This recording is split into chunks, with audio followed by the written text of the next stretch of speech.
Mall उद्घाटन के पहले से ही चर्चा में आ गया था। इसकी खासियत, इसकी तस्वीरें, मालिक का नाम, लुलू का मतलब, ये सभी चीजें गूगल पर सर्च की जाने लगी। 10 जुलाई को उद्घाटन करने खुद प्रदेश के मुखिया योगी आदित्यनाथ पहुंचे और मॉल के मालिक यूसुफ अली ने खुद ड्राइव कर योगी को घुमाया। लेकिन उसके 4 दिन बाद ही मॉल में नमाज पढ़ने का वीडियो सामने आया और कोहराम सा मच गया। हिंदू संगठनों ने कहा मॉल में नमाज हुई है, हनुमान चालीसा भी होगी। लेकिन अब नमाज के वीडियो को लेकर कई चौंकाने वाले खुलासे हुए हैं। सीसीटीवी फुटेज के आधार पर कहा जा रहा है कि नमाज के पीछे कोई गहरी साजिश है। बताया जा रहा है कि 18 सेकंड में 9 लोगों ने नमाज पढ़ ली। आखिर ये कैसे हो सकता है, ये देखते हैं हमारी ये स्पेशल रिपोर्ट।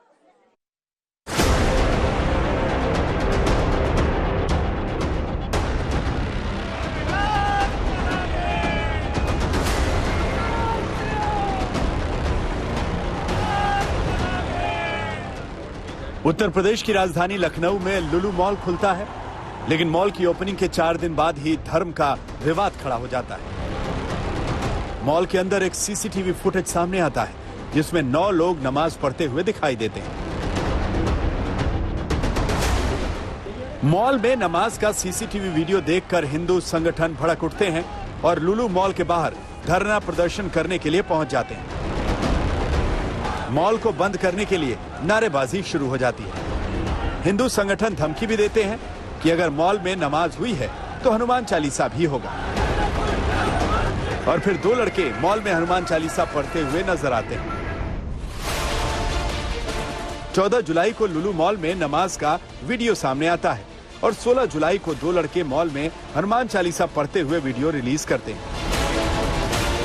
अब तक आपने ये सब देखा, लेकिन इस पूरे घटनाक्रम के पीछे की इनसाइड स्टोरी क्या है, आज हम आपको दिखाने जा रहे हैं। क्योंकि देश को हर खबर की हकीकत जानने का हक है और हमारी जिम्मेदारी है कि हम सही खबर अपने दर्शकों तक पहुंचाएं। क्योंकि अब लुलू मॉल में नमाज को लेकर कई सवाल उठ रहे हैं। क्या लुलू मॉल में नमाज किसी साजिश के तहत पढ़ी गई? क्या लुलू मॉल में 9 लोग सिर्फ और सिर्फ नमाज पढ़ने के लिए ही आए? लुलू मॉल में नमाज पढ़ने वाले ये लोग कौन हैं? कहां के रहने वाले हैं? क्या इन लोगों ने जानबूझकर नमाज पढ़कर वीडियो वायरल किया? क्या लुलू मॉल में इसलिए नमाज पढ़ी गई कि उसके मालिक मुस्लिम हैं? लुलू मॉल में 18 सेकंड में नमाज पढ़ने के पीछे सच क्या है? जिन लोगों ने लुलू मॉल में नमाज पढ़ी, क्या उनका तरीका सही नहीं था? जी हाँ, लखनऊ के लुलू मॉल में पढ़ी गई नमाज को लेकर ये सवाल उठ रहे हैं। हमने भी नमाज का सीसीटीवी वीडियो बेहद बारीकी से देखा। वीडियो में आप देख सकते हैं, एक लाइन में 8 लोग बैठे हुए हैं और उनके सामने नमाज पढ़ाने वाला बैठा है। 8 लोग एक दिशा में बैठे हैं और नमाज पढ़ाने वाले का डायरेक्शन कुछ और है। लुलू मॉल के सीसीटीवी फुटेज के मुताबिक नमाज पढ़ने वालों ने महज 18 सेकंड में पूरी नमाज पढ़ी, जबकि एक वक्त नमाज पढ़ने पर आमतौर पर 7 से 8 मिनट का टाइम लगता है। अब सवाल यही है कि क्या साजिश के तहत नमाज पढ़ी गई? हमने लुलू मॉल का ये वीडियो मुस्लिम धर्मगुरु मौलाना सुफियान निजामी को दिखाया और उनसे ये जानने की कोशिश की कि आखिर इस वीडियो से वो किस नतीजे पर पहुंचते हैं। जो रिपोर्ट्स आ रही हैं, पुलिस का जो बयान आ रहा है या जो सीसीटीवी की फुटेज है, उनके आधार पर यह बात कही जा रही है कि वो नमाज 18 सेकंड में पढ़ ली गई और नमाज पढ़ने वाले मॉल में दाखिल हुए, उन्होंने सिर्फ नमाज पढ़ी और नमाज पढ़ के फिर सीधे बाहर चले गए। तो ये तमाम चीज़ें कहीं ना कहीं दर्शाती हैं कि लुलू मॉल को जिस तरीके से एक मुसलमान शख्स के साथ उसका ताल्लुक़ है और यूसुफ अली साहब जो उसके ज़िम्मेदार हैं, उनको कहीं ना कहीं बदनाम करने के लिए इस तरीके का प्रोपेगेंडा किया गया है। और सूबा उत्तर प्रदेश में नहीं, नमाज अदा करने का तरीका बिल्कुल मुनासिब नहीं है। 18 सेकंड में जिस तरीके से नमाज अदा की गई, वो कौन सी नमाज है? ये किसी भी सूरत में शरीयत का हिस्सा नहीं हो सकती है। डायरेक्शन की बात है, डायरेक्शन यकीनी तौर पर अगर क़िबला रुख होगा तभी नमाज अदा की जाएगी और अगर क़िबला रुख होकर इमाम खड़ा होगा तभी उसकी क़ियादत में नमाज अदा की जा सकती है। अगर क़िबला रुख नहीं है इमाम और डायरेक्शन क़िबला रुख इमाम का नहीं है तो जाहिर है कि किसी की भी नमाज अदा नहीं होगी। और जहाँ तक देखने को मिल रहा है कि इस तरीके की नमाज एक प्रोपेगेंडे के तहत और एक साजिश के तहत अदा की गई है। वायरल वीडियो में नमाज पढ़ने की दिशा भी गलत बताई गई। भारत में नमाज हमेशा पश्चिम की तरफ मुंह करके ही पढ़ी जाती है, लेकिन जो नमाज पढ़ाने वाला इमाम है उसकी डायरेक्शन गलत है। नमाज पढ़ने वाला क़िबला रुख होकर नमाज पढ़े। क़िबला यानी मक्का मुकर्रमा, जहाँ पूरे दुनिया के मुसलमान जिस तरफ रुख करके नमाज़ पढ़ते हैं, ये नमाज की बुनियादी शर्तों में से एक शर्त है। हिंदुस्तान में रहने वाला जाहिर है कि पश्चिम के रुख होकर नमाज अदा करेगा, चूँकि उसका डायरेक्शन है वो क़िबले की तरफ तभी हो पाएगा जब वो पश्चिम के रुख होकर अदा करे। इसलिए अगर इससे हटकर कहीं कोई नमाज अदा करता है या उसकी दिशा के अलावा कोई नमाज अदा करता है तो यकीनी तौर पर वो नमाज नहीं होगी और कहीं ना कहीं वो नमाज एक तरीके से कम इल्मी की बुनियाद पर और जहालत की बुनियाद पर पढ़ी जाएगी। और सबसे बड़ी बात जो अब तक पुलिस की जांच में सामने आई है वो बेहद ही चौंकाने वाली है। जिन लड़कों ने मॉल में नमाज पढ़ी वो पैदल ही शॉपिंग मॉल के अंदर दाखिल हुए थे और मॉल के गेट से लेकर सड़क तक के लगे सीसीटीवी कैमरे को देखने पर यह पता चलता है।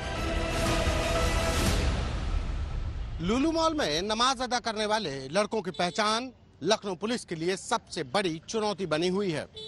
वजह साफ है कि जो लड़के नमाज अदा करते नजर आए वो बहुत सारी सावधानियां भी बरत रहे थे। वो ना तो मॉल में कुछ सामान खरीदने आए थे और ना ही किसी से मिलने, बल्कि वो सिर्फ नमाज अदा करने का एक छोटा सा वीडियो बनाकर 2 हिस्सों में बंटकर बाहर निकल गए। और मॉल तक पहुंचने के लिए भी उन्होंने किसी गाड़ी का इस्तेमाल नहीं किया, यानी अपनी पहचान छिपाने की भरसक कोशिश इन लड़कों के द्वारा की गई। ऐसे में इनकी पहचान से ही लुलु मॉल में नमाज अदा करने के बाद जो विवाद खड़ा हुआ उसकी साजिश बेनकाब हो पाएगी। हिंदू संगठनों ने तो सिर्फ मॉल में नमाज को लेकर ही हंगामा नहीं काटा, बल्कि अखिल भारतीय हिंदू महासभा ने आरोप यहां तक लगा दिए कि लुलु मॉल में लव जिहाद को बढ़ावा दिया जा रहा है।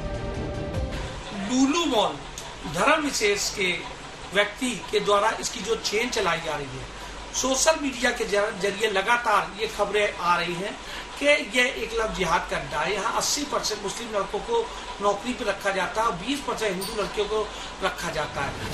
हम आपको बता दें कि 10 जुलाई को उत्तर प्रदेश के मुख्यमंत्री योगी आदित्यनाथ ने खुद लुलु मॉल का उद्घाटन किया।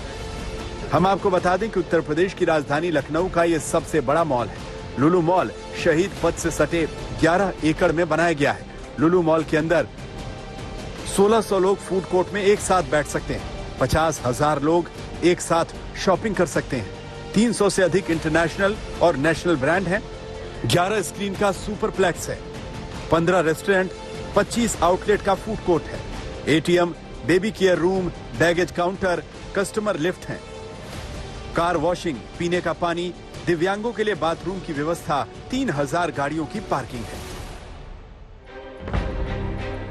हम आपको बता दें कि लुलु एक अरबी शब्द है जिसका मतलब पर्ल यानी मोती है। लुलु ग्रुप इंटरनेशनल एक मल्टीनेशनल कंपनी है। इसका हेडक्वार्टर यूएई की राजधानी अबू धाबी में है। लुलु मॉल के मालिक M.A. यूसुफ अली केरल के रहने वाले हैं। लुलु ग्रुप का सालाना टर्नओवर $8 अरब का है। भारत में लुलु ग्रुप का ये चौथा मॉल है। अभी तक इस कंपनी ने सबसे बड़ा मॉल कोच्चि में बनाया है। कोच्चि, बेंगलुरु और तिरुवनंतपुरम के बाद लखनऊ चौथा शहर है जहां उसने सुपरमार्केट खोला है। लुलु ग्रुप ने उत्तर भारत का पहला मॉल लखनऊ में खोला। इस ग्रुप का बिजनेस मध्य पूर्व, एशिया, अमेरिका और यूरोप समेत 22 देशों में है। लुलु ग्रुप ने करीब 57,000 लोगों को रोजगार दिया हुआ है। लेकिन हिंदू संगठनों ने लुलु मॉल पर आरोप लगाए हैं कि मॉल में जानबूझकर 80% मुस्लिम लड़कों को रखा गया और 20% हिंदू लड़कियों को नौकरी दी गई। जबकि लुलु मॉल के मैनेजमेंट ने बाकायदा एक चिट्ठी जारी कर कहा है कि मॉल में 80% से ज्यादा कर्मचारी हिंदू हैं। हमारा कहना है कि जो लुलु मॉल है ये शुरू से विवादित रहा है। केरल में जिस प्रकार से इसकी छवि रही है, ये लव जिहाद का एक प्रमोट करने का एक रास्ता है। इसमें धर्म विशेष के जो 70% लड़कों की भर्ती की जाती है और 30% अन्य धर्मों की लड़कियों को रखा जाता है, जिससे लव जिहाद को बढ़ावा दिया जाए। इसकी कमाई का बड़ा हिस्सा जो चरमपंथी लोग हैं, जो गर्दन काटने वाले लोग हैं, ऐसे लोगों के पास जाता ही आरोप इनके पर लगता रहा है।